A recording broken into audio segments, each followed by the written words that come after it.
నమస్తే, welcome to hit TV. నేను శ్వేత. ఈ రోజు నాతో పాటు ప్రముఖ అడ్వకేట్ రమేష్ పిట్ల ముద్రాజ్ గారు ఉన్నారు. జనరల్ గా ఎవ్రీ వీక్ లానే ఈ వీక్ కూడా కొన్ని న్యాయ సలహాల గురించి ఆయన మనతో పాటు డిస్కస్ చేయడానికి మన ఛానల్ కి వచ్చారు. ఎవ్రీ టైం లానే కొత్త కొత్త విషయాల గురించి ఆయన అడిగి అసలు ఎలాంటి సెక్షన్స్ ఉంటాయి, ఎలాంటి ప్రాబ్లమ్స్ కి ఎలాంటి సొల్యూషన్స్ దొరుకుతాయి అని చెప్పేసి ఆయన మాటల్లోనే అడిగి తెలుసుకుందాం.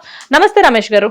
నమస్తే మ్యామ్. సార్, జనరల్ గా ఇప్పుడు బ్రేకప్స్ అనేవి చాలా కామన్ అయిపోయాయి. అంటే గర్ల్ ఫ్రెండ్ బాయ్ ఫ్రెండ్ మధ్యన బ్రేకప్ అనేది చాలా సర్వసాధారణం.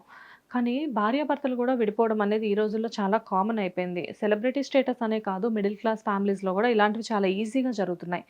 కానీ భార్యాభర్తలు విడిపోకుండా ఉండాలి, అన్యోన్యంగా దాంపత్యం ముందుకు సాగాలి అనుకునే వాళ్ళకి మీరు చెప్పే సజెషన్స్ ఏంటి? Yes ma'am. ఇప్పుడు మా దగ్గరకు వచ్చే విడాకుల కేసుల్లో ఒక 100 కేసెస్ ఉంటే 100 కేసుల్లో 99% కేసులు మొత్తం చదువుకున్న వాళ్ళే వస్తున్నారు ఎక్కువ. ఓకే. మనం ఊర్లలో చూస్తే చదువుకున్న వాళ్ళు ఈ అబ్బాయిని చూసి ఈ అబ్బాయి మంచోడమ్మా, పని చేస్తున్నాడమ్మా, చేసుకో అంటే వాళ్ళని చేసేసుకుంటున్నారు. చుట్టరికం కావచ్చు, పెద్దల సమక్షంలో కావచ్చు, ఎవరైనా వచ్చేసి ఈ అమ్మాయి పలానా అమ్మాయి మంచిదంటే చేసుకుంటారు, వాళ్ళు హ్యాపీగా ఉంటున్నారు. కానీ చాలామంది చదువుకున్న వాళ్ళే ఏం చేస్తున్నారంటే ఈ ఈగో ప్రాబ్లమ్స్ వస్తున్నాయి వాళ్ళకి. ముఖ్యంగా భార్యాభర్తలు కొత్తగా పెళ్ళైన దంపతులు చాలామంది విడాకులకు అప్లై చేసుకుంటున్నారు. చాలా కారణాలు కూడా ఉన్నాయి. వాళ్ళు విడిపోకుండా ఉండాలంటే కొన్ని పాటించాలి. ఒకటి ఏంటంటే, ఎవరైనా సరే భార్య భర్త ఏం చేయాలంటే రహస్యాలు షేర్ చేసుకోవద్దు. షేర్ చేసుకోవద్దు. ఎందుకంటే దాని గురించి మీకు చెప్తాను. కొత్తగా పెళ్ళైన జంట ఈ జనరేషన్లో మీరు నమ్మండి నమ్మకపోండి, ఈ అమ్మాయికి కాలేజీ లైఫ్లో కావచ్చు, కాలేజ్ అయిపోయిన తర్వాత ఉద్యోగంలో కావచ్చు, ఏదో ఒక క్రష్ ఉంటుంది, ఏదో ఒక ప్రేమ అదని ఉండొచ్చు. ఒకవేళ ఉన్న వాళ్ళకే చెప్తున్నది. ఒక పెళ్ళికి ముందే ఒకవేళ అమ్మాయి ప్రేమలో ఉన్నా, లేకపోతే అబ్బాయి ప్రేమలో ఉన్నా సరే, ఈ పెళ్ళైన తర్వాత ఏం చేస్తున్నారంటే కొద్దిమంది అబ్బాయిలు కొంచెం సైకోయిజం ఉన్న వాళ్ళు ఏం చేస్తున్నారంటే, మన ఇద్దరి మధ్యన ఎటువంటి రహస్యాలు ఉండొద్దు, ఎవరైనా ప్రేమించావా, నేను సో అమ్మాయిని ప్రేమించాను, నాకు ఇట్లా నడిచింది, కాకపోతే బ్రేకప్ అయిపోయిందని ఇతను అంటున్నాడు. మా ఆయన మంచిగా అన్నీ షేర్ చేస్తాడు, నేను కూడా షేర్ చేయాలని చెప్పేసి అమ్మాయి కూడా చెప్తుంది. ఈ అబ్బాయిలు ఎంత స్వార్థంగా ఉంటారంటే కొద్దిమంది, ఆయనకైతేనేమో బ్రేకప్, ఇప్పుడు ఈమెకుంటేనేమో అదేదో అక్రమ సంబంధంలాగా చూస్తున్నారు దాన్ని. ఒక చిన్న చిన్న గొడవలు వచ్చినప్పుడు ఏమవుతుందంటే ఈ టాపిక్ తీసుకొస్తున్నారు. నువ్వు నన్ను పెళ్లి చేసుకున్నావు, నేను ప్రేమించినావు కదా, మరి వాడుతూనే ఉండు అని చెప్పేసి ఇలా జరుగుతుంది. దయచేసి రహస్యాలు మొత్తం షేర్ చేసుకోవద్దు. కానీ అర్థం చేసుకునే వాళ్ళు కూడా చాలా మంది ఉంటారు కదా సార్? అర్థం చేసుకునే వాళ్ళు చాలా మంది ఉంటారు, అపార్థం చేసుకునే వాళ్ళు చాలా తక్కువ మంది ఉంటారు. మీరు చెప్పింది నిజమే. కానీ తక్కువ మంది అయినా సరే వాళ్ళ జీవితాలు నాశనం కావద్దంటే మనం చెప్పొద్దు ఎప్పుడు కూడా. బయట కూడా భార్యాభర్తలు మాత్రమే కాదు, మన రియల్ లైఫ్లో కూడా మనం మన గురించి ఎప్పుడైతే కంప్లీట్ ఇన్ఫర్మేషన్ మనం ఎదుటి వ్యక్తికి ఇస్తామో అప్పటి నుంచి వాళ్ళు మనకి ఎటువంటి రెస్పెక్ట్ ఇవ్వరు. ఓకే. నీ దగ్గర నుంచి నీ గురించి తెలుసుకోవాల్సిన ఇన్ఫర్మేషన్ లేనప్పుడు నీతో ఎవరైనా సరే ఇంట్రెస్ట్ ఎందుకు చూపిస్తారు కలవడానికి, కలిసిమెలిసి తిరగడానికి. కాబట్టి we should not share our secrets with anybody.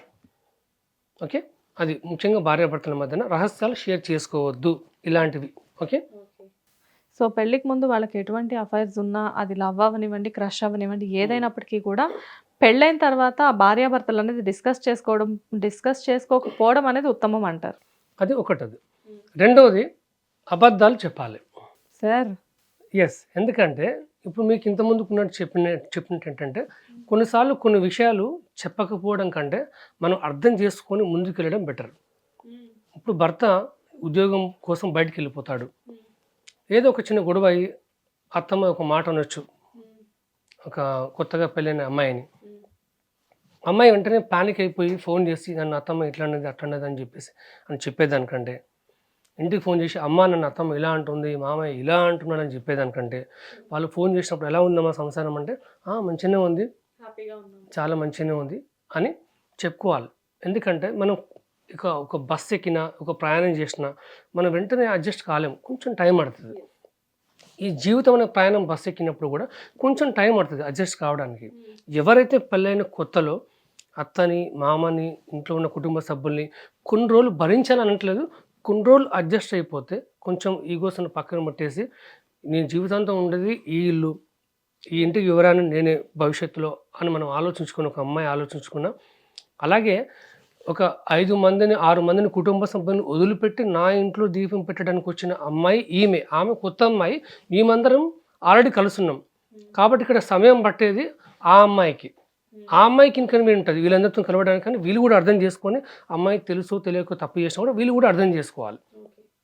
కాబట్టి ఇటు అబ్బాయి అయినా అటు పెళ్ళైన కొత్త జంట ఏం చేయాలంటే ఇక అబ్బాయి వాళ్ళ అమ్మ నాన్నకి అమ్మాయి వీళ్ళ అమ్మ నాన్నకి అబద్ధాలు చెప్పాలంటే చిన్న చిన్న అబద్ధాలు చెప్పాలి. నేను ప్రాబ్లం ఉన్నది ఏం లేదు నడుస్తుంది అని చెప్పేసి మ్యూచువల్ అండర్స్టాండింగ్తో మ్యూచువల్ కన్సెంట్తో వెళ్ళిపోతే లైఫ్ చాలా బాగుంటుంది. అది సెకండ్. ఇది ఓకే. మూడవది ఏంటంటే ఫినాన్షియల్ ప్లానింగ్ గట్టిగా ఉండాలి. మా భార్య భర్తల ప్రేమ ప్రపంచంలో చాలా గొప్పది అని చెప్పేసి మీరు డీమార్ట్కి వెళ్ళి కిలో కందిపప్పు ఫ్రీ ఇవ్వండి అంటే ఎవరు ఫినాన్షియల్గా సెటిల్ కావాలి. ఫినాన్షియల్గా ఉన్న తర్వాతనే పిల్లలకైనా దేనికైనా ప్లాన్ చేయాలి. చాలా సమస్యలు ఎక్కడొస్తున్నాయంటే భార్యాభర్తలు ఇద్దరు జాబ్ చేస్తుంటారు, సంపాదిస్తుంటారు, అంత బాగానే ఉంటుంది. ఒకసారి పిల్లలు పుట్టిన తర్వాత మన సగం సంపాదన అని చెప్పారంటే ఒక 40% సంపాదన స్కూల్ ఫీజులకే పోతుంది maximum. School fee, auto fee, books fee, cultural fee ఇవన్నీ వాళ్ళకే వెళ్ళిపోతుంటుంది. ఇద్దరు పిల్లలు పుట్టినప్పుడు ఉన్న లైఫ్లో ఉన్న ఆ సంపాదన చాలా బాగా సరిపోతుంది. They will have lavish life. కానీ పిల్లలు పుట్టిన తర్వాత ఫినాన్షియల్ ప్రాబ్లమ్స్ వస్తున్నాయి వాళ్ళకి. వీలైతే 1-2 years గ్యాప్ తీసుకునే సరే కొంచెం సెటిల్ కాండి. Then you can plan for the kids. అప్పుడే కిడ్స్ ప్లాన్ చేసేసి ఇటు మేనేజ్ చేసుకోలేక ఇప్పుడు ఆమె ఇంట్లో మెటర్నిటీ లీవ్ పెట్టి ఇంట్లో ఉంటుంది కాబట్టి అప్పుడు ఆమెను ఏం అనకుండా ఉండాలంటే ఇద్దరికి ప్రాబ్లం రావద్దు అనుకుంటే చక్కగా ఫినాన్షియల్ ప్లానింగ్ అనేది ప్రాపర్గా చేసుకోవాలి. అది మూడోది. నాలుగవది ఏంటంటే ఇంత ముందుకు చెప్పినట్టు ఏవైనా సమస్యలు ఉంటే భార్యాభర్తల మధ్య సమస్యలు ఉంటే భార్య భర్తకి చెప్పాలి, భర్త భార్యకి చెప్పాలి. ఇద్దరు మేజర్సే కదా, ఇద్దరు అనుమతితోనే పెళ్లి చేసుకున్నారు కదా. మరి సమస్య వచ్చినప్పుడు మా అత్త ఇట్లా చేస్తుంది, మా మామయ్య ఇట్లా చేస్తుండు, మా ఆయన నన్ను పట్టించుకోవట్లేదు అని చెప్పేసి నీ ఫ్రెండ్కి చెప్తే వాళ్ళు ఏం చెప్పారు. ఒక విషయం మనం ఫ్రెండ్కి చెప్తే ఫ్రెండ్ మనకే సపోర్ట్ చేస్తాడు. అవును అట్లా అంటున్నారా, అరే ఏం చెప్తారు, అమ్మాయికి చెప్తారు, నువ్వు ఎందుకు భరించాలి, నువ్వు జాబ్ చేస్తున్నావు, నువ్వు సంపాదిస్తున్నావు, విడిపో, స్పెషల్ కాపురం పెట్టు, అప్పుడు తెలుస్తుంది, ఇంటికి రా ఒక 10 days అని అంటారు. కొంతమంది కేసు కూడా పెట్టమని చెప్తుంటారు. అవన్నీ అవసరం లేదు.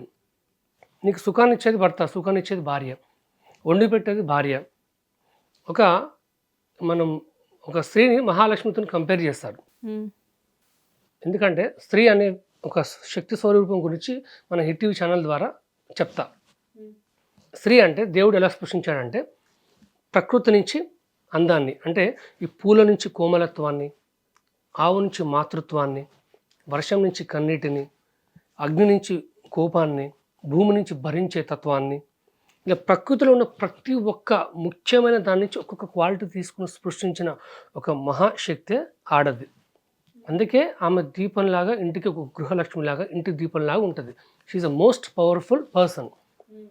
ఆమె అనుకుంటే దీపము పెట్టగలుగుతుంది. ఒక అబద్ధం చెప్పినా ఇంటిలో పోయి స్టేషన్లో కూడా కూర్చోవలసి వస్తుంది. కాబట్టి అమ్మాయి విలువలకి మనం ఎక్కువ రెస్పెక్ట్ ఇవ్వాలి, ఆమె యొక్క ఇంట్రెస్ట్ కూడా ఇవ్వాలి. ఓకే.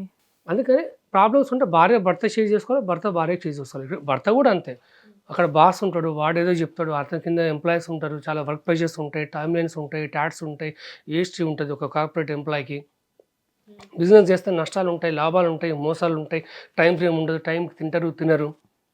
ఒక మాట అనొచ్చు, ఎవరైతే స్టార్టింగ్లో అడ్జస్ట్ అవుతారో చిన్న చిన్న తిట్లు కానీ చిన్న చిన్న కొట్టుకోవడాలు కానీ ఆ తర్వాత వాళ్ళ లైఫ్ ఉన్నంత సంతోషంగా ఎవరిదే ఉంటుంది. ఎవరైతే స్టార్టింగ్లో ఇబ్బంది పడేసి I don't want to stay in this zone అంటారో జీవితం నాశనం అయిపోతుంది. మన ఫ్రెండ్స్ మన బంధువులు అంటే అమ్మా నాన్న మ్యాక్సిమం మాట్లాడతారు వచ్చేసి. క్లోజ్ ఫ్రెండ్స్ ఫోన్ చేసినప్పుడు వాళ్ళు తప్పుడు సలహా ఇచ్చే అవకాశం ఉంటుంది. నువ్వు కూడా సంపాదిస్తున్నావు, ఆయన ఎంత సంపాదిస్తున్నావు, ఆయన మాట ఎందుకు వినాలి, బయటకు వచ్చేసి అని అంటారు. అది చాలా తప్పు. వాళ్ళు అండర్స్టాండ్ చేసుకుంటేనే వస్తుంది. ఇంకా ఐదవది ఏంటంటే భార్య భర్త ఇద్దరు ఇంతకుముందు చెప్పినట్టు అబద్ధాలు మాత్రమే కాదు, పొగడాలి. టెలికాలర్ జాబ్ చేస్తూ ఉంటారు కదా సార్, లోన్ కోసం ఫోన్ చేస్తున్నాం సార్ అంటే చాలామంది ఏం చేస్తారు అబ్బాయిలు, అవునా ఎంత లోన్ మేడం, ఎంత ఇస్తారు మేడం, మీ పేరేంటి, మీ వాయిస్ చాలా స్వీట్గా ఉంది, మీరు సింగరా, ఎక్కడ బ్రాంచ్ ఉంది, ఏం కథ అని చెప్పేసి 10 నిమిషాలు మాట్లాడతారు. అదే భార్య ఫోన్ చేసిందంటే చెప్పు, ఆఫీసులో తిన్నా, వచ్చిన స్కూల్ నుంచి బుడ్డాడు బాయ్ అంటే నాట్ ఈవెన్ 30 seconds. అమ్మ ఫోన్ చేసింది, అమ్మ చెప్పమ్మా, వాళ్ళ ఇంటర్వ్యూ ఉన్నారు, వాళ్ళకి ఫోన్ చేసి బాయ్, నాన్న ఫోన్ చేస్తే నాన్న బాయ్. అంటే బయట వ్యక్తులకు ఇచ్చినట్టు ఇంపార్టెన్స్ కుటుంబ సభ్యులకు ఇవ్వట్లేదు మనం. కాబట్టి మాట్లాడుకోవాలి. విడాకులకి ముఖ్యమైన కారణం ఏంటి? భార్యాభర్తల మధ్యన గొడవలకు ముఖ్యమైన కారణం ఏంటంటే ఫస్ట్ వాళ్ళు మాట్లాడుకోవడానికి టైం స్పెండ్ చేయట్లేదు. కమ్యూనికేషన్ ఒక్కటి ప్రాబ్లం వచ్చిందంటే, కమ్యూనికేషన్ గ్యాప్ వచ్చిందంటే అది ప్రతి దానికి దారితీస్తుంది. ఓకే. మీ భార్యనే మీరు పొద్దుగాల లేచినప్పుడు wow you're looking so gorgeous అని అనండి. భర్తలు అనాలి. భార్యలు కూడా పొగడండి, యూఆర్ లుకింగ్ సో హ్యాండ్సమ్ అని అనండి. ఆయనకి జుట్టున్నా లేకపోయినా, పొట్టుడైనా పొడుగుడైనా పొగడండి. హీరో లాగా ఆ హీరో లాగా అని చెప్పండి, దాంట్లో తప్పు లేదు. అది ఒక రకమైన ఒక హెల్తీ ఎన్విరాన్మెంట్ వాళ్ళిద్దరి మధ్య క్రియేట్ చేస్తుంది. అది ఓకే. చాలామంది చెప్తుంటారు మా దగ్గర కౌన్సిలింగ్ వచ్చినప్పుడు, సార్ నేను మంచి పట్టు చీర కట్టుకుంటూ మంచి రెడీ అవుతా, నాకు ప్రాజెక్ట్ వర్క్ ఉందని చెప్పేసి ల్యాప్టాప్నే చూస్తే తప్ప కనీసం ఇట్లా చూసి wow you're looking awesome gorgeous అని ఒక్క మాట కూడా అన్నాడు సార్ అని అంటాడు. ఏమైనా కొత్త చీర కొనిపెట్టడం అంటే ఇంట్లో ఉన్నాయి కదా అని అంటారు. అంటే అట్లీస్ట్ అప్పుడప్పుడు సరదాగా బయటికి వెళ్ళాలి, ఒక ప్రైవేట్ స్పేస్ ఉండాలి. మనం ఎలా ప్రవర్తిస్తున్నామో, ఎలా మంచిగా మాట్లాడుకుంటున్నామో అది పిల్లలపైన ఇంపాక్ట్ ఉంటుంది.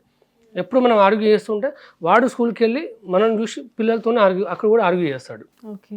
మనం మంచిగా మాట్లాడి ఏమండి చెప్పండి ఇలా సభ్యంగా మాట్లాడుకుంటే వాళ్ళు మంచి పదాలు ఉపయోగించి మంచిగా మాట్లాడుకుంటారు. కాబట్టి ఈ 5 ఇంపార్టెంట్ ఎలిమెంట్స్ అనేవి very very important for all the married couple. That's it ma'am. Thank you sir. Thank you Thank so you. Much.